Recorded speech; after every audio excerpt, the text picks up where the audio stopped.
In this tutorial, I'm going to show you how to make text just an outline here in Canva, and just like this.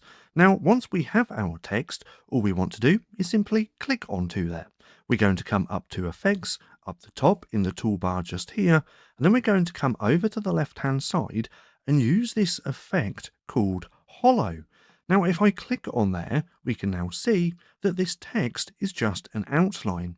Now we can play around with the thickness by moving this bar up and moving it down, and if we want to change the colour of this, we simply click onto the colour changer just here, where it says text colour, and then we can choose any colour that we want. Now let's go with white again, just like that. Now if we scroll down, we can also use gradients on this outline as well. Now, if we take a look, you can't really see it that well because the outline is pretty thin, but nonetheless, that's just how simple it is to make text just an outline here in Canva.